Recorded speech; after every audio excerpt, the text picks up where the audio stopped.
Elliot, you're very welcome to the ScaleX Insider. I am delighted and thrilled to have you on the show today. Hey, thanks so much for having me on the show. You're very, very welcome. And what a beautiful voice. You're distracting the listeners with this wonderful hypnotic voice, and we'll get into that in a little moment. But I always open up the show with this question to our guests, Elliot. Our vision, as you know, is to inspire, connect, and enable millions of ambitious leaders of small and medium-sized enterprises to scale with purpose. So, Elliot, what does scaling with purpose mean to you? I think it's what is your why? So why do you have a reason to scale? I've definitely seen people pump money in and try and grow for growth's sake over the years. And it doesn't always lead to more profit and doesn't always lead to more impact. So, I would say if you're looking to scale and you're looking to have that purpose behind it, have a think about the impact that you're looking to have on the world. And that can often be an inspiration to put in the extra effort it's going to take your business to the next level. Yeah, I love that. Your background is fascinating, and this is a topic that I absolutely love. You've successfully coached business leaders across a variety of industries, high caliber athletes, including those in the UFC, champions like James Haskell, the famous rugby player, and Lana Gearing, the speed skater, with, I suppose, such notable achievements in your own field. What drew you into this whole arena of mindset coaching? So initially a fear of flying. So I was terrified of flying as a child. In my late 20s, eventually someone recommended a hypnotherapist, and I went to one, and she resolved it in an hour. And it blew my mind. It just completely blew my mind. So go into this session. She goes through this guided meditation-like process and starts talking to me about memories from my past around this fear, and eventually brought up a memory of being at my grandfather's house, seeing a picture of a small plane, being told it had crashed and killed his business partner. Um, we then worked through that memory, sort of added some rationality to it, and then I wasn't scared of flying, and it sort of was shocking to me that it worked. And what was interesting is it wasn't a conscious memory, and when I spoke to my parents, they said it was true, it was something that happened. So it had brought up a memory that explained a program of an irrational response. um, and because of that, I went and learned hypnotherapy. So I was in renewable energy investments, so it's as different a field as I could have possibly been in. Thought it was going to be a hobby, and just something fun. Someone says they're scared of spiders or heights or something, and I just fix them. I just thought it'd be a fun thing. Started helping friends and family, and they recommended people, and they recommended people, and they recommended people, and it was a lot more fun than building solar energy farms and wind farms. So I started doing this as my business just because it took off. And when you help people, they tell people.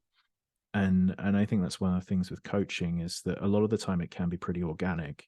So, I'm selling high ticket hypnotherapy to high performers. Facebook adverts don't work for that. No one looks at a Facebook advert. This is all word of mouth. And the word of mouth sort of grew over the years, and helped some golfers improve their score. I knew someone in the poker industry. She recommended I started working with poker players because if they play better, they make millions more dollars. So there's a high upside. Started working with poker players, and they won everything for a few years. It's actually over $200 million now. I should update my bio. I think that still says 100 million. So they won the main event. They won all the major tournaments. Had a number of players reach number one in the world over a period of time. Started working with UFC fighters, took a few people to the belt, started working with Olympians, had a few people get medals. Started working with people in different industries, was fortunate enough for them to reach the top of their industries as well. And now it's sort of business people predominantly. So founders of companies, CEOs of companies looking for an edge or looking to understand where their potential might be lacking. Or not, the potential is lacking, where they're not reaching their potential. And then an awful lot of traders who understand that self-sabotage, I mean, in trading, because it's uncapped, it can cost them millions of dollars, literally. So if we can get their head on their shoulders and trading correctly, then it's basically uncapped upside. So I work with the guys on Wall Street. I work with a lot of crypto traders, and still some professional gamblers, still some athletes. And then, as I say, founders of companies, CEOs of companies, helping them understand the programs that are holding them back and try and work through those in the same way that my fear of flying was worked through. I am so excited to get into this conversation today. And you're right, this is so much more sexy than renewables. So well done, you. It's a bit more fun. Yeah. I only wish I'd found you 30 years ago because, like you, I had a fear of flying. Oh, yeah. Absolutely would do anything to avoid getting on a flight, which is not great when you're leading an organization that's scaling globally with offices across 6 continents, believe me. And the only way that I found myself arriving to a point now where I really enjoy the experience of flying is actually doing lots of it. But actually, Yeah. the fact that you're saying you were cured within an hour is absolutely fascinating. So people will get this in terms of kind of everyone will have heard of somebody being hypnotized to conquer their fear of flying or to stop smoking, but actually to help people reprogram an initial program of irrationality, as you describe it. Why should business leaders think of mindset coaching if they're not even aware of the fact that they have these limiting beliefs, limiting behaviors in the first instance? I would say the first thing to look at is, do you know what to do in your business? Do you know what the next steps are? And if you don't, you need to get a strategic coach or a mentor, like not a mindset coach. So if you're just like, we believe that we're doing everything we can and we're not growing, okay, you need a strategy coach, you need a mentor, full stop. You don't need a mindset coach. If you know what you should be doing, but you're not doing it, you can't bring yourself to take the actions you believe are correct, then you need a mindset coach because there's something going on in the background that's stopping you being successful. A good way of testing this, and it's an exercise I take my clients through, is think about who's the number one in your industry. So it doesn't matter what industry it is, whoever you believe is the top, or take a sort of think of the top 3-4 people in your industry, right? And then write down a list of all of the things they do that make them the top of the industry. And you build out this list in front of you. And then once you have the list of what the top people in your industry do and what enables them to grow and be the dominant parties, put a tick or a cross next to the things as to whether you're doing them or not, right?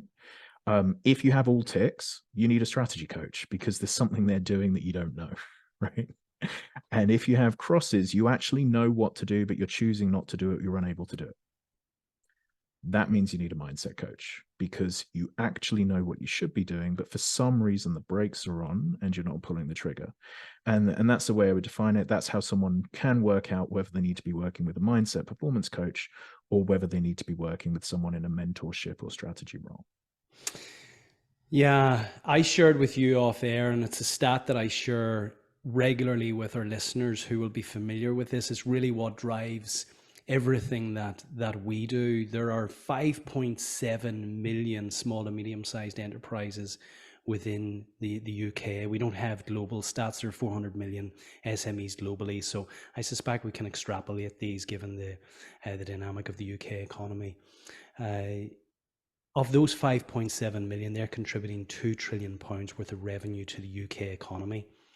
And half of that £1 trillion is coming from less than 34,000 companies. It's 0.6%. Lack of ambition of the leader is cited as the single greatest impediment as to why companies are not scaling. Now, we have unpacked that a little further and concluded, given the work that we've done with hundreds of leaders, on one side, you've got ignorance, so they don't know how, which is why we defined 10 principles of scaling. And the other is what we've discerned as unchallenged limiting beliefs. And I suppose I've heard some anecdotes that 60% of our programming, as you've spoken about, is railing against us. It's actually negative. So I want to kind of drill into that a little bit more, Elliot, for those who are, hearing some of these concepts for the first time. Can you describe to people kind of what's going on between the conscious mind and subconscious, and how that subconscious is in part really directing our lives, unbeknownst to ourselves, and potentially holding us back in the context of scaling? Yeah, I mean, certainly. I think one of the things you mentioned there is this, lack of ambition. I would frame it more as a fear of failure or a fear of success. Yeah, yeah. So this is a fear holding them back. I'm sure these people, if someone says, "Do you want to be a billionaire?" most of them would say yes. Right? It's not that they don't consciously want the success. It's that there's a fear they don't understand that might be hidden, but they don't want to test themselves or put in the effort and find out they're not good enough. A lot of it can be ego protection in these situations. Um, the way I view the subconscious, and in honesty, I still view all of this as more of an art than a science. I think there's a lot that's still to be learned. But what I've seen, I've done 15,000 hours of hypnotherapy with high performance. I believe it's the most anyone's done in the world in one-to-one high performance coaching. Obviously people are speaking on stages to more people than that, but I'm talking about one-to-one sessions with high performers with hypnotherapy. So I feel, if I'm not the leader, I'm certainly somewhere very close in terms of number of hours spent talking to high performers about these sorts of issues. Um, Really, this is your subconscious is there in the background to keep you safe. It's not to make you successful. So if we think of it from a computer point of view, the subconscious is like the DOS system in the background, and then our conscious mind is like Windows. So we've got this program that's sort of running Windows, but we can only see Windows. But there's something going on in the background that's running it. Hypnotherapy allows us to dig into the subconscious and understand that background programming that's running. And that program, its job is to keep you alive. That's what's been evolved to do. So it learns to pick up fears through childhood and then retain those fears to keep you alive and keep you from basically dying. It just wants you to have shelter, have food, ideally have a mate, right? That's its job. And at the end of the day, if you've got those things, it has done its job. It's happy, right? Everything we're talking about regarding success is potentially a threat because it's change. It's taking you outside of your comfort zone. So you've got your subconscious there who's like, I am doing my job, right? You survived today. Nothing was particularly risky. And we went to bed at night and you got a roof over your head, right? So long as that's happening, it's happy. The issue happens when we're looking to push outside of our comfort zone and change social dynamics. So a lot of the resistances that come up when I look at the self-sabotage of CEOs, of founders of companies, is a fear of becoming successful because of how it would change the dynamics in their friendship groups and their families. So an awful lot of business owners, and some of you listening to this will have recognized this, hit a certain number every year or pretty close to it. So they have $1 million business and they've had $1 million business for 5 years or $100,000 business. Like the number doesn't matter, but all that matters is there's a repeating pattern of the same amount that you always hit, or you go slightly above it and then the next year you lose a bit, or you have a worse year, but then you bring yourself back. And typically a company, should be growing if you're learning more. So that there's a reason you're holding yourself to that level and start making bad investments. And as I go through this sort of process of exploring the subconscious in the past, a lot of times there's a reason for a specific number. So some guys who I've worked with, they can never get past the highest amount of money their dad made. Right? That seems to be a mental block. And as we're exploring that and the subconscious starts talking, it's if I make more than my dad, what does that mean for my relationship with my dad? Will he be able to cope with me having more success than him? And they're subconsciously limiting themselves at that level. Another one is like the classic is like the dinner table conversations of how rich people are bad, right? And I'll ask, who were the rich people you were talking about? And it was the Joneses down the road. They were the rich people. Okay, how much money did they have? Oh, I'd guess they had about $3 million. Oh, it's interesting. You can get to 2.5. Right? They don't want to reach the level that made the people bad people because of what it will do to the dynamic of the relationship with the family and how you'll be judged. Because, we're a community-based species, and, being kicked out of the tribe is dangerous. And so the subconscious is keeping you from being kicked out of the tribe by keeping the level low. So it's these sorts of things that we're looking for. We're looking for reasons why you're trying to keep yourself safe and keep yourself small. Another one that's very important in this is ego protection. So if you don't try, if you know what you should do but don't do it, so you give 80%, not 100, when you fail, and it's when you fail rather than if you fail, when you fail by doing this, you can say, well, I didn't give 100%. I would have succeeded if I'd tried harder, right? That excuse keeps your ego feeling very, very safe and very, very comfortable. If you give 100% and you fail, you've got no excuse, and you have to face the fact you're not as good as you thought you were. And that might change the way you view yourself as a person. You might believe, I'm a smart person, I can do anything. If I put my heart into it, I just choose not to. And actually, maybe you can't do anything. And that's a scary prospect for your subconscious. So it holds you back from giving the 100% because then you never find out. So, I mean, that's a very brief sort of higgledy-piggledy overview of my views of the subconscious. But does that make sense as a framework and sort of what I see is going on there? I feel we need to stop recording now and jump into a coaching session. So what I'm hearing is we have this internal thermostat that is set unbeknownst to ourselves, and if we get too hot by virtue of let's say there's a we are a $1 million business leader, but if we for 1 year we hit 1.2, the thermostat in the following year will bring us back down to 1. If we're hitting 750, the following year it'll bring us back up to 1. So there's this internal thermostat that is set based on those subconscious programmed beliefs. And I'm smiling because we have so many paradigms, especially in Northern Ireland, around success. It's don't be getting too big for your boots. Who do you think you are? Even when you ask somebody in Northern Ireland, I always say we've got this not too bad disease. You won't hear this in the US, but when you ask anyone in Northern Ireland how they're doing, they'll say not too bad, which means we're on a spectrum of things being bad. Just today, it's not too bad. So it's never good or great, as you will typically hear in the US. So even unbeknownst to ourselves, the language is like the patterns that are being expressed. Absolutely. And when I grew up, there was one entrepreneur in the local town. Everybody knew them. We would have grown up, and they would have been associated with some sort of maybe illegality or some misdemeanor that would have been called out by your family. We would have always heard that money's the root of all evil, and of course the local successful entrepreneur had money. So you've all of these things that are washing around, presumably in our programming, that unless we actually call them out and address them, are serving to limit us.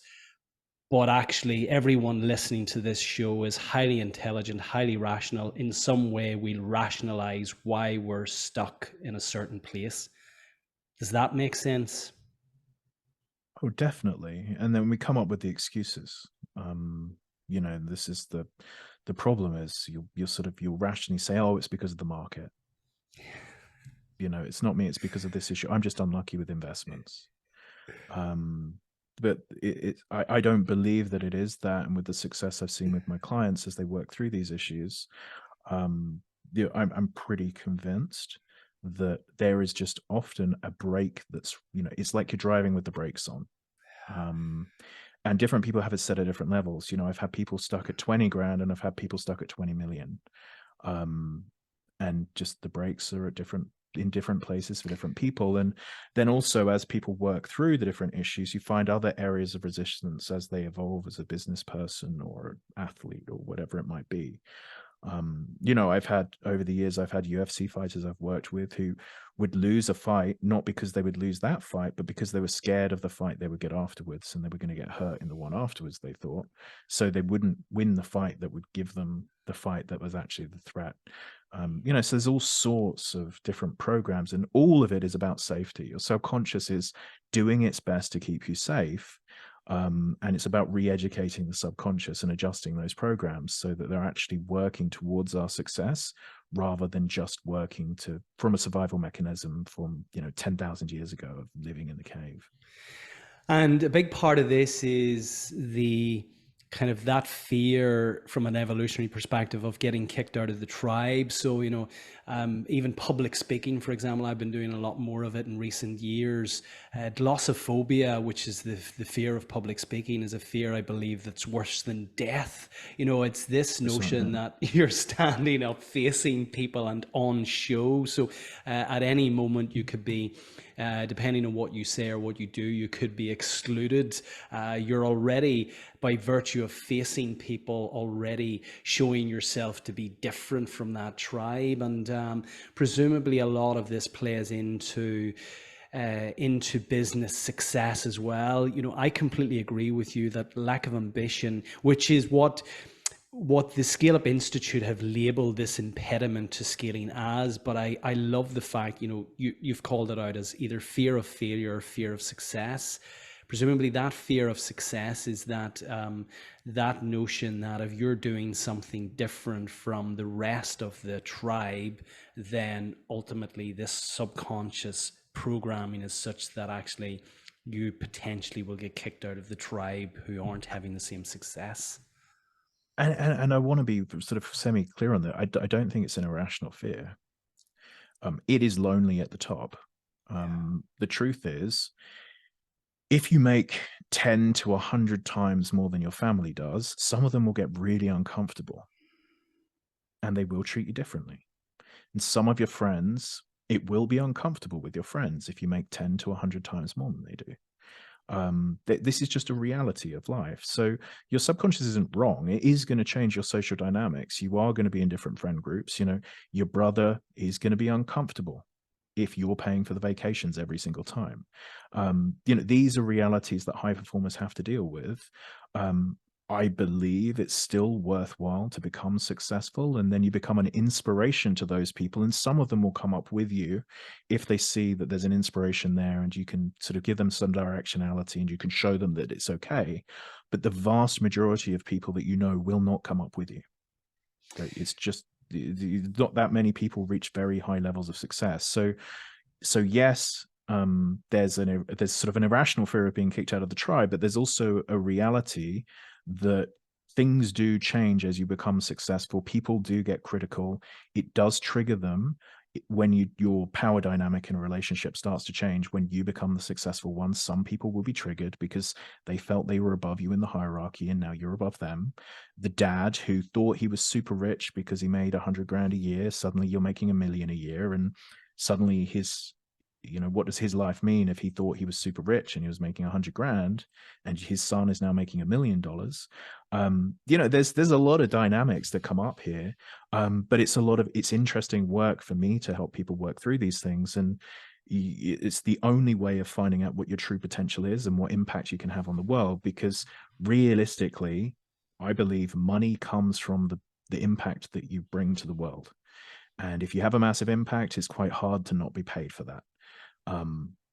And if you hold yourself back, it just means you're not helping as many people as you could.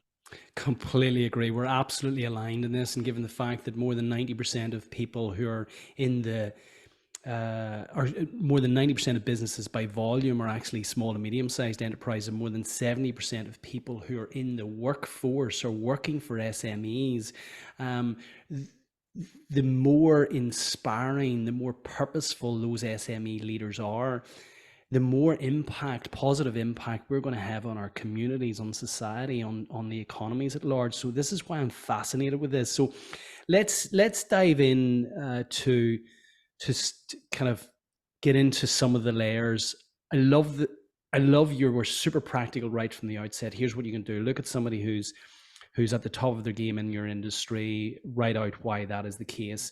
Let's get into the concept of self-story and kind of call out some of the other things that leaders need to be aware of in the context of self-story, whether they hear themselves saying certain things in terms of their inner voice, or their behaviors or actions. So I suppose it would be worth starting off just to explain what self-story is, and then those voices that aren't conducive to actually scaling a business.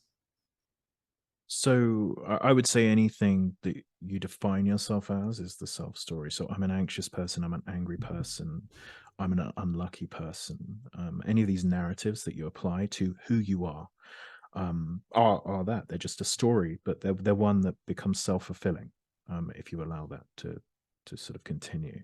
Um, where I sort of really try and encourage my clients to make a change here is say that these aren't who you are, but these are behaviors that you've learned. So you learned to be angry because it kept you safe at a time. You've learned to be anxious because it's kept you safe at a time. You've learned to believe that asking out the girl is dangerous because you were rejected when you were 13. That one comes up a lot. An initial rejection for a boy means he believes he's ugly and unattractive. And in his 30s, the guy's still struggling talking to women at bars. These are just learned behaviors. And if they're learned, they can be unlearned. So it's not innately to you. You're not innately angry. You learn a program that anger can sometimes get you what you want or keep you safe. So you continue to be angry when you don't get your own way because when you were 5, your mum used to give in if you threw a tantrum. Right? That was a learned behavior. We can unlearn that because it's not the behavior that's befitting to a CEO of a company. It doesn't help with culture. So I see it as we have our narratives. Our narratives are learned. They're there for a reason. And these narratives can be adjusted because just as we learned them to serve a purpose when we were young, we can relearn them to serve a more useful purpose in our adult lives. If people are hearing this for the first time and not about to dive into kind of the world of hypnotherapy and mindset coaching, what practical steps can they take, Elliot, just off the back of their I am statements? So I'm a big believer, I'm a huge fan of Neville Goddard and the power of awareness. And there's a line in his book said, what follows I am follows you. So that narrative of, I am not successful, or we hear it a lot actually in the context of our ScaleX Accelerator program. It's a 1-year program. When I speak to people prior to coming in terms of the discovery call, prior to coming into the program, I will hear from people that I am not smart enough to be in that room, which seems incredible. And when you poke at that, then I've discerned or discovered that someone has had dyslexia, or they have dyslexia rather, not have had it, but and they've been told in school that they're stupid or disruptive. So what practically can people do to begin this journey of really challenging the programming that currently doesn't serve them?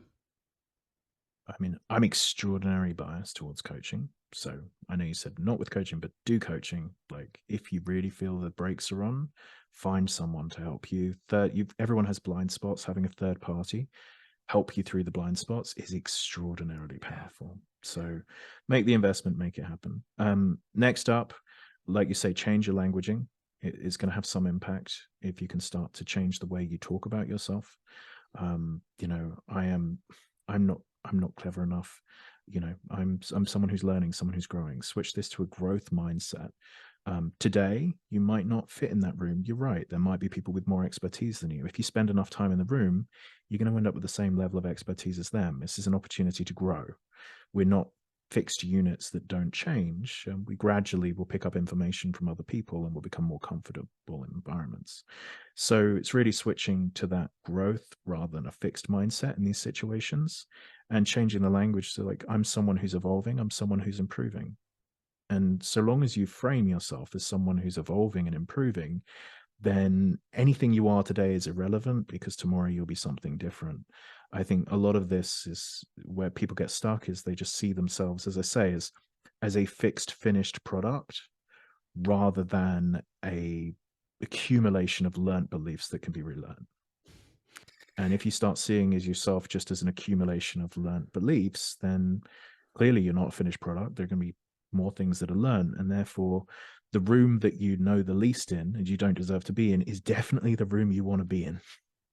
And the room where you're the expert and no one else can teach you anything, that is the room you don't want to be in, because there's no potential for this evolution to continue. And I think that reframing can be very powerful, and also understand that imposter syndrome is extraordinarily normal. As an example, I run a mastermind, and we have very high performers from different industries. And in most cases, they come and they're sort of saying, "Oh, I feel like an imposter in this room." And these can be extraordinarily successful people. In one instance, I had an Olympian say to me she didn't feel she deserved to be in the room. And I was like, because of these business people. And I was like, you have an Olympic medal. I promise that's good enough. And she was like, yeah, but all of my friends have Olympic medals. And I was like, yeah, but your friend group is different to theirs, and all of their friends have their own businesses, and they think that's not special. And we all just push down the value of our own achievements, and, emphasize the achievements of others who were in a different area to us. But the truth is, all of us can offer something. That's obviously an extreme example, but it shows that even with Olympic medals, people still feel exactly the same way. It's just incredible. I just love this topic. It's fascinating to think that an Olympian would say that they're not worthy enough to be in that room. You've mentioned imposter syndrome. We've touched on it on the show before, Elliot. Can you just speak to that a little bit more for those who are maybe not familiar with the phrase or the concept imposter syndrome? Can you share with our listeners what that actually means, and how it shows up in other ways? So I would say nearly all of us have felt imposter syndrome, some situation or another. And it's the belief that you're not actually worthy of the job that you're doing, the role that you're doing, the way that you're treated by others. So an example is someone gets promoted at work and they're now the CFO of the company, right? And they feel like they're an imposter and they're not good enough, and they can't understand how they got this job, and they're going to get found out. And the key here is the fear of being found out that you're a fraud. And that makes it very uncomfortable in meetings. It makes it very uncomfortable when you go to networking events. It makes it very uncomfortable when your family and friends celebrate the promotion, because there's a part of you that believes you're not deserving, you're not good enough. And the truth of it is, whenever anybody starts something new or gets promoted to a task they've not done before, they're not very good at it because they have zero experience. That's just the nature of being promoted, because you've never have the experience in the thing you've never done before. So everyone feels like an imposter, and the truth is no one is. You were just selected on what your boss believed your potential was, and they're basing it on your potential and how they think you're going to work, rather than your skill set today. You're not going to be a 20-year experienced person on day one, but everyone feels that they should be. And this gets carried into all sorts of situations in life. And it can be any time that you're given compliments around an area of expertise. And as you become more of an expert in a field, you understand how much you don't know. And that can also create this as well, because, you can be an expert, but then if you're really an expert, you understand this. As I say, in my field, I thought it was a science. I now believe it's an art, you know? And I think that's probably the same with most people. When you get enough reps behind you, you start to see that actually this isn't quite as simple as I thought it was after a year of doing this. So I thought I was an expert at a year, and after 10, 15 years, then you start to see that actually there's a lot more to absolutely anything in life. So yeah, the imposter syndrome is there for all of us in some way. And I hope that gives a sort of a good example of how I view it, imposter syndrome. Yeah, no, it's great, and this resonates strongly, and it's something that I hear time and time again from the CEOs and leaders who come on to our own program. In over over a quiet beer, they'll disclose the fact that they've felt or continue to feel like an imposter, which is why we come back to Psyche is the very first principle of our 10 principle Scale X framework. I believe that once you have achieved product market fit, that you're delivering, a minimum of $1 million worth of value in your product or service, then the only reason why the 1 isn't 10 or the 10 isn't 100 is because of what's going on in your own head. Absolutely. So the changing your inner dialogue, for one, there's something that precedes this, which is self-awareness, which is that understanding or that awareness that actually you have this voice that is highly critical. And that might seem alarming to people where they go, well, of course, there's I hear this mental chatter all of the time. I'm very aware of it. I'm just not sure what to do with it. I was speaking with a CEO recently. He had acquired a business, and he was meeting the business owner. They were going out on some sales calls, and they got caught in traffic, and they were having a normal conversation. And in the midst of the conversation, somebody cut across the guy who was driving, and he just stopped the conversation, wind the window down, and for 2 minutes just give this other driver a tirade of abuse, wound the window back up, and just started the conversation again, like he had no awareness whatsoever of what he had just done. So can you speak to the importance of self-awareness and how we start that journey of actually recognizing first that our programming is not serving us? Well, first off, run through the exercise I described. Right. So the exercise of, am I doing the things the best in the industry are doing? And see if there's a physical sensation, a tension, a discomfort at the thought of doing any of those things. So let's say it might be public speaking, and the thought of getting on stage makes you feel sick, or releasing social media videos, or firing the member of staff who you know is ineffective, or whatever it might be. Asking for investment is a big one for CEOs. Like, so many CEOs are so uncomfortable asking for investment that they do it 6 months late and they cost themselves millions of dollars. Like, so many, it's just a repeating pattern I've seen. It's like, hey, we're going to need money next year. Oh, I'm just going to try and make it work because I don't want to ask for money. And then by the time they're asking for money, they're desperate and they have to give away more of the company than they wanted to. So anywhere that we have that sort of discomfort, that's where you want to be sort of digging into and understanding that that's the pain point, and that's where you can start to build that self-awareness that we're looking for. Is if there's ever a physical sensation to something that should be a logical task, something is going on. So that person driving the car, he will have felt an anger and fury in his body. That's not a rational thing for someone driving past you. That shows that, and then he's releasing it by screaming and shouting. That feeling of anger and fury, the tension in the chest, the heat in the fists, or whatever it might be, is the sign that something's off. Another good way of doing this is pick up a meditation practice. Give yourself quiet time every morning for 15 minutes. See how comfortable you are in your own company. Absolute silence, following your breath. How uncomfortable is it to sit in your own thoughts? And for a lot of people, it's not very comfortable. It's float tanks are another good way of doing this. Put yourself in a float tank for 90 minutes, see how it feels just being in your own head in silence. A lot of stuff can come up, and you can get a lot of self-awareness from trying to be still and trying to be silent and not pushing straight back onto social media, or even just, sometimes the gym can be a good distraction from the pain that you're feeling inside. Sometimes good habits can be covering up what the pain that's actually there.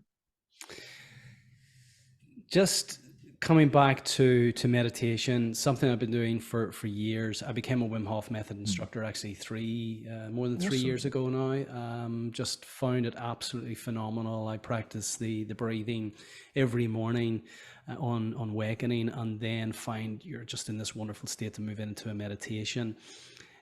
The I appreciate that practice is not for, or certainly might seem a little bit abstract to lots of our listeners. In terms of getting started here with a meditation practice, do you recommend any apps? Do you recommend listening to music, or is this literally sitting in a room on your own for 10 minutes, setting a timer? You know, what would you recommend to people? I mean, it's personal preference. I mean, we have an app, Primed Mind. There's a meditation section in that. So obviously, I recommend my own. There's also Headspace and Calm, are good meditation apps. But really, with meditation, all you're doing is relaxing yourself with your eyes closed and following your breath. And as your mind gets distracted, go back to your breath again. And the rep is going back to your breath after the distraction. So a lot of people say, hey, I can't meditate. I keep getting distracted. But that's actually the point. The point is to be able to bring yourself back, refocus yourself where you want it to be, which is back to your breath. So actually, new meditators are getting far more reps in than people who are good at it. And the thoughts don't come in quite so frequently. So if you sort of see each time, so you're sitting there quietly, your eyes are closed, and you're just breathing deeply, and you're bringing yourself to your breath, and then a thought comes in, you go back to your breath. That's the bicep curl, right? And you just keep doing that. You set a timer, start it at 5 minutes. That's long enough when you first start. And then as it gets easy, increase it to 10 minutes, maybe 15 minutes. And then some people, my wife does 2 hours a day. I do, in honesty, I do 15 minutes in a sauna. Like I don't do hours and hours. But that's the practice. That's all that this is. Yeah, 2 hours just seems incredible. I've listened to a lot of Jay Shetty. She really likes it. She's a big fan. Yeah. You know? Yeah. Those of us and those listening who have kids, they may not.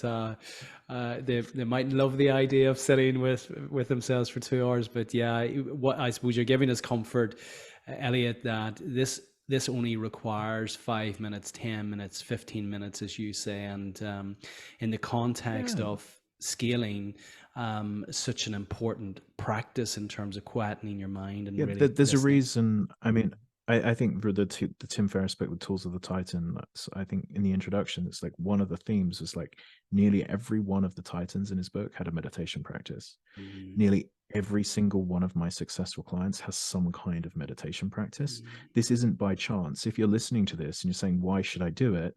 You should do it because it's probably on that list that I made you write at the beginning of what the people who are at the top of your industry are doing. Nearly all of them have some kind of breath work, meditation, self-care practice of this kind. And these people would not waste their time if they weren't getting value from it. yeah. So, I would really sort of say dig into this. If you're like, hey, why would I do this stuff? The question should be like, why are the most successful people in the world doing this stuff? And why do I think I don't have to? Yeah, we write about this in our own book. Ray Dalio, who's one of the most successful investors of all time, the founder of Bridgewater Associates, is a really practical, rational guy who has a strong meditation practice. So I'm a big fan of identifying patterns in successful people. What else have you discovered through coaching some of the highest performers on the planet, Elliot? What are some of the fundamentals that must be prevalent in your daily practice, daily routines, or whatever, in order to cultivate a high performing mindset? So meditation, we've called out. What else? I mean, really, some of the very basics, health and fitness. Everyone I work with is in good shape or working towards it. Like every single one. Almost everyone has a trainer. Highly successful, productive people typically are looking after their health and their bodies. It's just a thing. So very simplistic, but easy to say, not easy to do. Yeah. So really question stuff. If you're out there and you're like, I don't have time for the gym, there are the most successful people in the world do have time for the gym. Yeah. Why don't you have time for the gym? This is something that's serious. I have a personal trainer 5 days a week. It's the most important thing I do for my performance, for my clients, is that I use those hours to look after myself. Doing the hard thing, I think, is what sets apart the people who've reached the very top of any industry. So the thing that's very uncomfortable is where the edge is, because that's what most people won't do. So let's say the traders. Most traders, they know they should be planning their trades, journaling before them, journaling after their trades. The very best people do that. The majority don't, because it's boring and it's hard, right? So it gives them an edge. CEOs who quickly fire difficult staff who are impacting culture, right? That is an edge that you have over your competition, because people hate firing people, right? It's not nice. It's a tough thing to do. It's uncomfortable. You're rejecting someone. You're going to deal with some big emotions. But the CEOs who can say, I'm sorry, you're not a good cultural fit. You're damaging our business. I'm sorry, I have to let you go. The CEOs who can do that, their businesses thrive. The CEO who can ask for money before it's desperate, right? So puts themselves, reaches out to the investors before it's an emergency, rather than reaches out when the company's going to close if they don't get the money soon and now they desperately have to. So it's the being willing to do the uncomfortable thing. And that's really hard, but that's where you find an edge over the competition in absolutely any activity, any industry. I work in a number of bizarre and different activities and industries. Everything is the same. Like, it's face the discomfort that other people aren't willing to face, and you'll get an advantage over them. Like that's just how it works. So I completely agree with you. You know, certainly health and well-being is my highest priority and highest value, because it's an enabler to everything else. It allows me to be available for my wife, for my family, for my team, for the business, for our clients, for our wonderful ScaleX tribes. Completely agree with that. Feeding into that is the quiet time, the breath work, the meditation. And you mentioned journaling specific to trading. Mm. Is journaling on a wider context something that you see is causal for high performance or correlative? So it's an interesting one. I haven't seen the same level of correlation with journaling as I have with things like meditation or fitness. Right. So when it comes to things like meditation practices, like some version of, maybe it's using a sauna or sitting in a cold plunge or something like that. Um, Almost all of my clients are doing that work. When it comes to health and fitness, almost all of my clients are keeping themselves in very good shape. When it comes to journaling, for some people, it's very powerful. For others, they try it and it doesn't give them any benefit. So I don't think it has the same level of impact as some of these other key areas, although I think it can be very impactful for people who find it very impactful. So I would say the journaling is more of a test it, see if it's for you, see if it helps. The health and fitness and the meditation is just, hey, that seems to be just fits for everybody. I haven't had anyone say, I'm working out and it just feels like a waste of time. I have had people with the journaling say, this just isn't for me. I'm not getting anything from it. But being said, I've also had people say journaling has completely changed my life. So with that one, I would sort of say it's a take it or leave it. See if it fits for you. If it does, be consistent, and if it doesn't, that's okay. Not everything has to work for everybody. Yeah. Yeah, I really like that idea, and all of these things. Um, you know, I always encourage people just to test journaling, test, you know, gratitudes, expressing gratitudes, test capturing 3 wins at the end of the day. If you feel better for doing it, well, then keep doing it. Keep on. If you don't. What you kind of the danger of creating a menu here of things, but I'm always kind of keen to be super practical for people, and in terms of giving them things that they can action on immediately. Are there any things, anything that you have noticed kind of on the periphery which you didn't feel would have been as beneficial as you found it to be with your clients? Um, I mean, there's some certain cold plunges seem to be strong. Um, I don't know that I necessarily thought it wouldn't be beneficial, but I think as a mental resilience exercise, that I've seen a huge amounts of benefit for myself personally. I do it all the time, and for clients utilizing cold plunges, it does seem surprisingly beneficial for mindset and focus. And I think just giving yourself a win on the day, like I think doing hard things is valuable, even if it's only to do a hard thing and say you've managed to do something difficult today. I think it builds a mental resilience. So that's one that stands out. Of all Yeah. the different, fancy different things people try, that one And seems to have for 5 minute investment in time. I would say for minutes to impact, 5 minutes in a cold plunge seems to have a dramatic impact, versus you need a yeah, lot of time in the gym to get a similar response. I'm smiling here because I spent it, 20 years in martial arts. I needed the dopamine hit, the adrenaline hit of kind of sparring and that interaction, and then kind of moved into triathlon, and I was expending huge amounts of time kind of and justifying it, as we were leading our scale up. Then I needed that downtime, which turned out to be hours either practicing martial arts or training for triathlon. And I found the Wim Hof method, which is a 10-minute practice in the morning. And if I don't get into the cold plunge, it's at least a cold shower, which is, I'm having a shower anyway. It's just turning it to cold.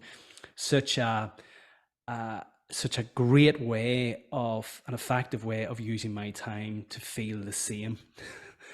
Yeah. So, I'm not having to expend hours and hours in the gym to feel the same. And we'll not get into it now, but there's loads of things happen to your physiology whenever you get into the cold. You trigger norepinephrine, which triggers dopamine, a 250% surge in dopamine, oxytocin, serotonin, your natural cannabinoids. It's all sorts of things are happening there, which is hugely beneficial. um, in the context of vision, less than 1% of leaders actually have a vision of the future, and I'm sensing this feeds into fear of failure. So it's easy not to kind of publicly communicate the vision that you have for the organization, and indeed fear of success. You don't want to be seen to be too cocky or arrogant, communicating something that's bold and ambitious. Um, how what's the interplay there between a healthy mindset and vision? Does everyone with a healthy mindset have a vision for their future? um I think you need to create a vision and a target to understand what you're aiming for. So when we talk about, what are the top performers in the industry doing, just by doing that exercise, you're comparing yourself to a top performer, and there's some kind of implication that you're then going to be pushing towards that. Um, and I think everyone should be looking to evolve in some way with their business, with their personal life. Like, what do you want your relationship to look like in 5 years? What do you want your health to look like in 5 years? What do you want your business to look like in 5 years, and what sort of growth do you expect? And it can be very good for the subconscious for you to spend some time visualizing that success so you become more comfortable with it.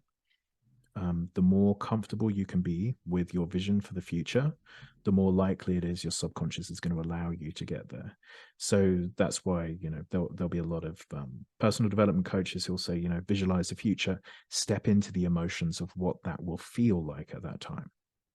So it's getting the feel. What will it feel like having the gold medal at the Olympics? What will it feel like when you're running $100 million company? Because you want that to be something that the subconscious isn't scared of. You want to expand the comfort zone rather than this being scary and new. This is just something we think about every day. That the mind can't tell the difference really between things that have actually happened and things that have been vividly visualized. So it actually is doing reps for that new version of you prior to you doing them. So yeah, I would say it is important, and everyone should have a game plan as to what they want in the future. And 1% scary if just 1%. Yeah, actually, Business and owners, I mean, that's pretty pretty it's surprising. much worse than that. It's 0.1%. I Oh, interviewed point Dr. one. Oh my Yeah, well, sorry, I goodness. said 1%, less than 1%. The actual says 0.1%, which is frightening. I interviewed. I mean that sounds quite extreme considering. I mean, I've spoken to a lot of people with goals.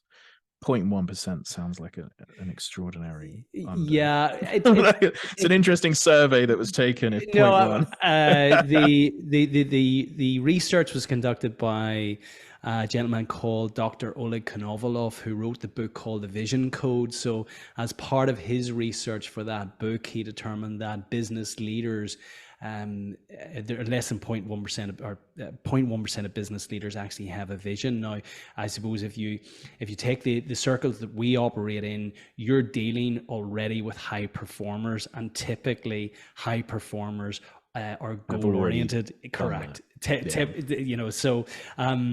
he's there's talking. definitely Yeah, population analysis but slightly different. as the whether it's 0.1 or 1, it's significantly low. I want to just touch on the importance of visualization, which is another trait and characteristic of high performers, as you've alluded to, Elliot. Can you? Because I'm challenged with this, and I've been doing this for quite a number of years, but still find it challenging in terms of actually feel what it would be like to, you mentioned win gold at the Olympics. Now, if you've never won gold at the Olympics, it's very hard to actually give yourself, put yourself into that emotional state of actually feeling what it would be like before you've actually felt it, before you've actually achieved that goal. And I'm a huge fan of the work of Joe Dispenza. He talks about if you're not inspired by a vision of the future, then you ultimately you're limited by the memories of the past. And he speaks to this as well in terms of the importance of kind of feeling what it's like before the event actually happens.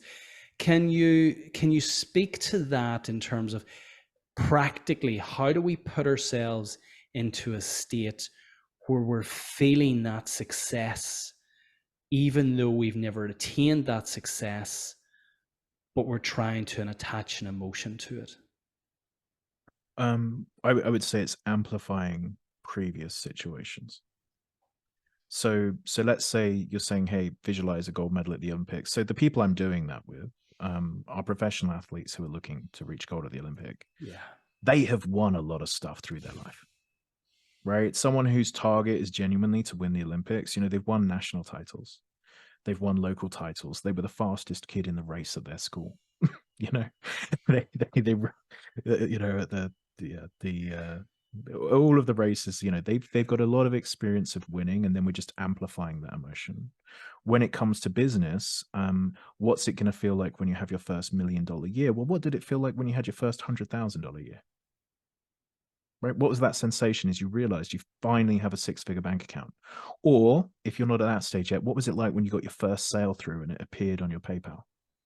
What was that sensation? And then we're just amplifying that. We're bringing you back to that feeling that you had, and then bringing that sensation up, and then building out a picture of the future that feels safe, that it's safe to have that level of success, that you can celebrate it, that you can be comfortable that this is something you're allowed. But all of us have some level of context that we can apply to anything we want to visualize. It's just going to be a lower version of that. And something I do with visualization that most people in the industry don't do, but I think has been extraordinarily powerful, specifically for athletes, and also the traders and some of the poker players. So might be applicable to some of the businesses. And that's when you visualize, don't visualize the perfect scenario. So a lot of people, when they look at visualization, look at, hey, everything is going to go perfect for me. I'm going to visualize perfect performance. So let's say we were talking about a boxer.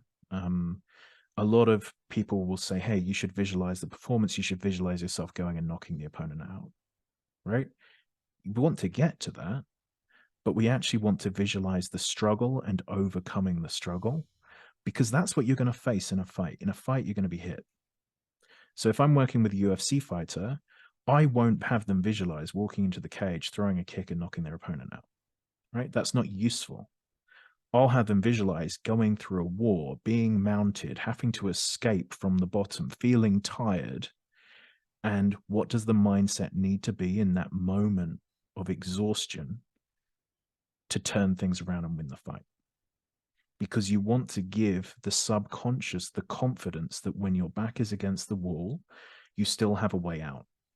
And I think this is something that's missed with the majority of people in the industry who look at visualization as this should just be a purely positive experience. This should be an experience of feeling safe in overcoming. So a trader, you don't want to just visualize the trades going your way. What happens when it moves against you? How do you adjust? How patient are you? What do you do when it gets close to your stop loss? Do you adjust it? It's this sort of like overcoming the resistance is much more important for people in high performance situations than just visualizing the perfect result, because that's not how the world works. Yeah, makes so much sense. And it speaks to a concept that Professor Damien Hughes mentioned in season 1, actually, of the podcast. And he referred to the importance of actually conducting a pre-mortem before the event. So create the vision for the future, but actually conduct the pre-mortem. What could go wrong? And ultimately, when things, which invariably they will in the context of scaling a business, challenge you, you will have already considered those, both from a visual perspective and practically considered them in terms of actually a planning session, for example, in terms of those what if scenarios. Just before we leave visualization and move into the close, I can't believe the time has flown. I love this topic, Elliot. So apologies, I'm indulging myself here. No, enjoy. In the context of visualization, is that something that our listeners can do and practice themselves without being coached? So what you've just described in terms of the UFC, it sounds to me like, you have your UFC fighter sitting there and you're actually coaching them, guiding them through scenarios when their eyes are closed. Is that right? And can we do something similar for ourselves without being coached? How might that work practically for us? Yeah, so there's a few different options. I mean, my app is literally this. Right. So it's a visualization and suggestion app. So there's like 400 audios around this subject. If you want to do it purely on your own, just sit, take some deep breaths, relax yourself, and then build the picture, build the scenario in your mind. It's a lot easier if you're guided, but it can be done on your own. Another way of doing it would be, hey, create a recording of yourself. Or, everyone, if you've got a Mac, you've got GarageBand, you can record an audio. So record the audio of what you want yourself visualizing and then listening to that. But there are infinite products out there, including my own, and that's a very easy way of getting started with visualization. And then probably start listening to someone else's guided audio, and then create your own once you've got a frame of reference as to how these things sound. Yeah, super practical. Before we move into the close, is there anything you feel we haven't touched upon that that you would like to address or speak to in the context of leaders scaling their businesses and all things mindset? I would say the only couple of things that we haven't really hit on is the importance and power of network. As I said, it gets lonely at the top. Having a network around you of people doing similar things is extraordinarily important for you to feel safe enough to have that growth. So I would, if I was looking to scale a business and I didn't have people around me who were doing that, I would find a community. I think the chances of success when you're in a community of people doing the same thing is dramatically increased. So I would say that's something we haven't really dug into, but if you're listening to this and you don't have a community around you of people building, scaling businesses, go and find one. It's a shortcut to success. Yeah, it's like I teed you up for that. It's a huge benefit of the community that we've created. So those who complete our 12-month ScaleX Accelerator program graduate into what we call the ScaleX Club. And given that less than 1% of leaders are actually achieving scale, in your day-to-day, you're going to rub shoulders against the 99% who are going to tell you that what you're doing can't be achieved, that you're mad, worse maybe that you're arrogant or you're ignorant, all of those things, either implied or explicit. So I'm a huge fan, and I've seen the benefits firsthand, 3 years in, of community. So important, and thank you for calling it out, because it's one of the huge drivers for us to create this, because I bring myself back to that CEO role in 2007 when I first came into that role, feeling like an imposter, and not having a peer network to share the challenges and explore the opportunities. And I've seen that firsthand in terms of our own community. So appreciate you calling that out, Elliot. Yeah, critically important. Given the incredible life that you're living, and the people that you experience on a day-to-day basis, Elliot, can you provide our listeners with 3 timeless takeaways? Okay. They might be a bit boring, but I can. Boring's good. Oh, Simple boring's good. scales, Okay. complex feels. Right. The first is have a growth mindset. Like, it's so important to have a growth rather than a fixed mindset. Failure will happen, especially when you're doing hard things. You have to accept it's absolutely fine to fail, and that you're going to learn moving forward. So, that's just something that you need to accept. I mean, I sort of echoed this earlier, but the do the hard thing. You get an edge over your competition by doing the thing they're not willing to do. And we all know what it is. Like, innately, you'll know the thing in your business you don't want to do. For many, as you mentioned earlier, public speaking is horrifically difficult. If you can be comfortable talking in front of a big crowd and your competitors aren't, that big crowd will be working with you. Get yourself able to do the hard thing. And then finally, the working on yourself and the self-care. So obviously there's the sort of coaching with mentors, with people like me, with personal trainers. But the key here is just looking at, what do I need to do to be truly optimized to reach the scale of company that I want to reach? My self-care routine is excessive, but I believe necessary to deal with the clients that I deal with. And I would say anyone who's a high performer, your self-care routine should be deemed by most people as excessive. So mine is Monday. I was up at, I think, 5:30 this morning before this is the second podcast today. Sauna, cold plunge. I'll have a personal trainer later today. I do that 5 times a week. The sauna and cold plunge 5 times a week. I have a massage once a week. I have a therapist every 2 weeks. I have 2 business coaches. I go to a Reiki woman every 2 weeks. My self-care is extraordinarily intense, but that allows me to provide a level of service for my clients that means I can be one of the top in the industry in the work that I do. And I think that's something that should be very, very high up for anyone high performing. And I've seen it with the high performers. The reason my self-care routine looks like this is I worked with lots of high performers and I copied what they were doing. And it was as simplistic as like, oh, this is what all the people who are really successful are doing. I'm going to copy that. So I recommend you listen to this and copy me. Yeah, and given the value that you've delivered today, and importantly the way that you've delivered it, it's so clear, so articulate. You've delivered it in such a calm manner. I would encourage our listeners to go and explore and become curious about your routine. Lots of what you said, I'm a huge fan of. So we're absolutely aligned on that. Tell me this: what is next for you? Because you're an incredibly young guy. You have decades ahead of you. What are you working on I at the don't know. moment? I'm in my 40s. Yeah, so I mean, we've got the app, we're growing that at the moment. So that's a big growth part of our business. I've got a team of coaches. So anyone listening to this, I'm not a good fit for everyone, in honesty. You know, it's not cheap to work with me. It doesn't fit for most people. We have a team of coaches that I've been developing and building, and we've usually got someone who's the right fit, if you want to try this sort of work. And we got a book that we should be releasing in December. It's with an editor at the moment.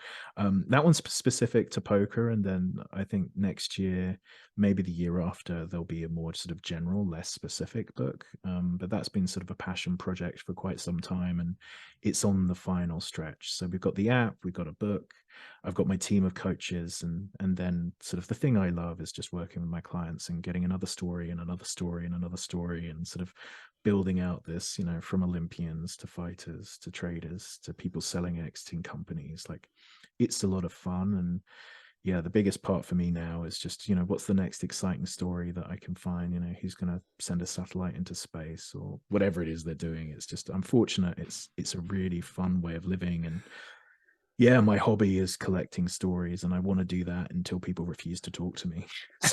So I'm going to keep doing it. If I win the lottery next week, I'll still be seeing all my clients. Like, I just love picking up the stories. Like, it's not going to change. I love that. That's so inspiring in itself, and I'm really look forward to staying in touch. And whenever you release that book, I would love to have you back on. As I say, Awesome. I just indulge myself in this whole topic of mindset. I'm just fascinated with it, and you've been brilliant today. I really appreciate the value that you've delivered. I want to thank you for your time, energy, for your wisdom. It's been really, really enjoyable. I wish you every success in everything that you're doing, Elliot. People will want. I know our listeners will want to find out more about Elliot Roe. So where best to reach you? Okay, so if it's the coaching side of things, if you go to elliotroe.com, ELLIOTROE.com, and there's an application there. And as I say, we can find the right coach for you, whatever stage that you're at. There'll be someone that we have who'll be a right fit. And then the app is called Primed Mind, and you can go to primedmind.com, and it's on, you know, iPhone or Android, and you can download it for free. There are about 40 free audios, so you never have to pay anything. And there are about 400 if you buy the upgraded service. But you can literally download it for free and try the visualization stuff that we've been talking about. One of the reasons we built the app is we wanted it to be accessible to literally anybody. So, you know, it's not one where you can try it for free just for a week. Those 40 audios are just free forever. So try it, download it. You know, if you don't, what's your excuse? It's free. Well, I'm gonna do that You straight know, after this conversation. um, So yeah, and have a play with it. Like, it gives you an idea of the guided visualization, and then if you like it, you know, I don't buy the upgrade and listen to all 400 of them. But really, I mean, if you've been listening to this and it resonates, and you're like, hey, I'm holding myself back, have an idea of how much money the holding yourself back is costing you. You know, in a lot of cases, people are holding themselves back from potentially hundreds of thousands to millions of dollars a year through discomfort. And if you know that, hey, if I resolve this issue, it would be worth X million dollars to me, every month you don't resolve it or start working it, it's costing you money.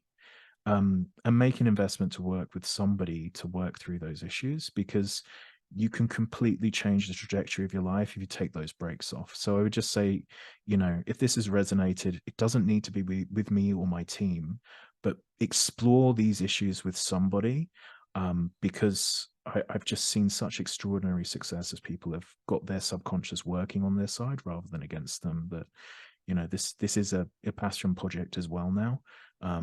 So, you know, the more people we can get working on themselves, reaching their full potential, the better society will be, the bigger impact for everybody. So don't allow yourself to keep yourself small just because it's uncomfortable. It's a waste of life. what a way to leave it. Here, here. Elliot, thank you again. Take care. Hey, thanks for having me on the show.